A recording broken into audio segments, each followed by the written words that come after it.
Anyone that's seen my videos knows I am a huge proponent of creative, personalized content, especially in a world where everyone is obsessed with AI and using AI to generate their website copy, social media posts, blogs, basically everything. And to be fair, I get it. It's easy and you want your time back. Here's the problem. Strictly using AI for everything you do is like eating a frozen meal for breakfast, lunch, and dinner. It's something, sure, but it's nowhere near what it could be. Personalized content is like cooking from scratch. It takes more time, but the quality, the flavor, and the overall experience is just way better. Not to mention, people could tell the difference between the two. To be clear, I'm not saying don't use AI. What I'm saying is to get the most out of it, you have to use it the right way. So what is the right way? First, you have to prompt correctly. I call this preloading. Think of AI like a mirror. If you give it vague, surface-level prompts, you're going to get vague, surface-level answers. Let's look at an example. Imagine you own a dental practice and you want to use ChatGPT to write a description for your business that you can add to the homepage of your website. You pull out your computer and you tell ChatGPT, write a description for my dental practice that I can put on the homepage of my website. Sounds pretty straightforward, right? Now, when you read this, you might notice something. A lot of this probably sounds familiar, and that's because it is. This is what most dental practices say somewhere on their website. Because we didn't prompt correctly, we get this generic plug-and-play kind of output that will work for any dental office. In other words, this is going to make you sound like every other practice that's out there. So how can we make this better? 2 words: more context. What do you do? Who is it for? What's your brand voice? What's the goal? A better prompt would be something like this. I'm a dentist in San Antonio, Texas, who works mostly with adults ages 35 and older. Our practice has been a fixture in the community for over 30 years, and we're known for being warm, honest, and low pressure. We do our best to educate all of our patients and pride ourselves on our friendly environment. Can you write a 500-word introduction for the homepage of our website in a friendly tone that feels like we're talking to a friend over coffee? Wow. Pretty big difference, right? And look at this response that we get. No other practice will have anything like this because this is so specific to you. Remember, if you want a great output, you need a great input.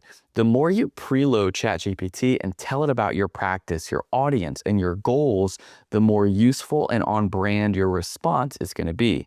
Now, if you find yourself struggling with this, I find it helpful to follow a prompting framework. There are a bunch of these out there made by way smarter people than me, but the one I really like is called RIGHT.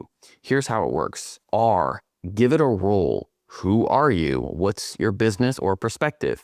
I, give it clear instructions for what we want.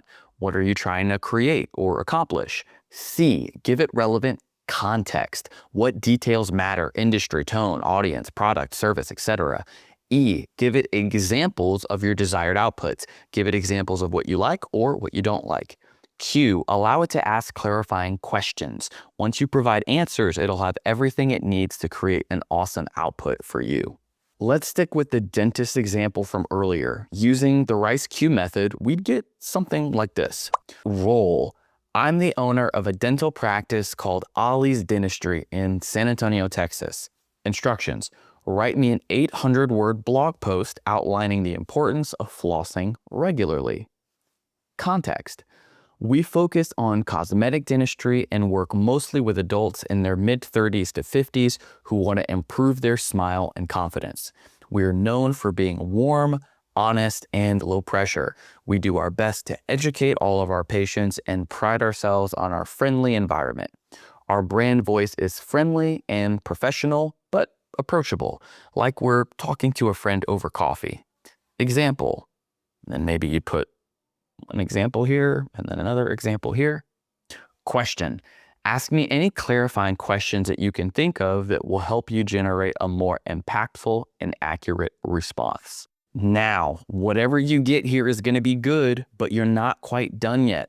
If you leave this output as is, it's still just written by AI, and that's not what we want. You need to go back and add your own personal touch. Remember, this is just giving us the framework. No amount of prompting is ever going to replace your voice. Here's an example of how I would tweak the first part of this output if this were my practice, and feel free to pause the video here if you want. All right, to wrap things up, AI is only a cheat code for your business if you use it correctly. That means treating it more like a collaborator than a robot. You guide it, you steer it, and it fills in the blanks. If you like this kind of content and you want more tips on how to level up your business's marketing, especially ways to make it more creative and more personal, you're in the right place. Hit that like button, subscribe, and if you have specific videos you'd like to see, let me know down in the comments below. See you next time.